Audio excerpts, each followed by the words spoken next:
Hello বন্ধুরা, তোমরা সবাই কেমন আছো? আশা করছি খুব ভালো আছো আর আমিও ভালো আছি।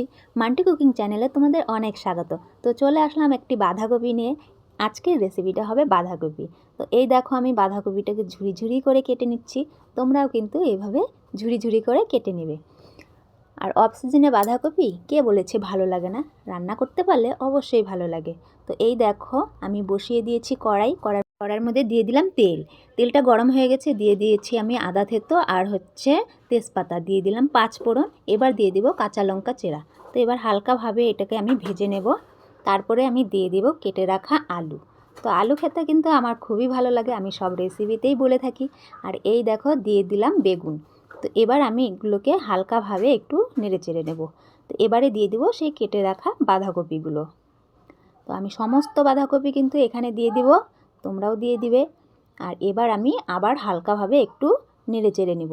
এবারে আমি দিয়ে দিব স্বাদ মতো নুন, দিয়ে দিব হলুদ গুঁড়ো। তো এবারও দিয়ে দিলাম আদা বাটা, জিরা বাটা। আর এবারও হালকাভাবে আমি নাড়তে থাকবো। তো দিয়ে দিলাম কিছুটা পরিমাণের ছোলা। তো ছোলা আমি আগেই ভিজিয়ে রেখেছিলাম, তোমরা ছোলা চাইলে নাও দিতে পারো, কোনো সমস্যা নেই। তো এবারে আমি এটাকে হালকা জল দিয়ে কিন্তু একটা থালা বা গামলা দিয়ে ঢেকে দেবো কিছুক্ষণ সেদ্ধ হওয়ার জন্য। তো এই দেখো, আমি ঢাকা দিয়ে দিলাম। এবার ঢাকাটা আমি তুলে নেব। তো এবার আমি নাড়াচাড়া করতে থাকবো। তো এই দেখো, আমি নেড়ে চেড়ে নিচ্ছি। আর আমার সবজিটা কিন্তু খুব ভালোভাবে একটু সিদ্ধ হয়ে গেছে, আর কপিটা কিন্তু দারুণ ভালো ছিল। আর এই দেখো, হয়ে গেল, একদম গলে গেছে। তো হালকা পরিমাণে আমি জল দিয়ে দিলাম।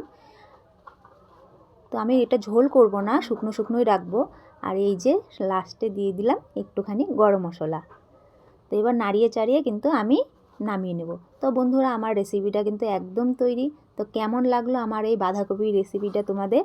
যদি ভালো লেগে থাকে তাহলে কিন্তু অবশ্যই লাইক, কমেন্ট, শেয়ার করবে। আর আমার চ্যানেলটিতে যারা নতুন আছো তারা অবশ্যই চ্যানেলটিকে সাবস্ক্রাইব করে দিয়ে আমার পাশে থাকবে। তো বন্ধুরা, দেখা হচ্ছে পরের রেসিপি।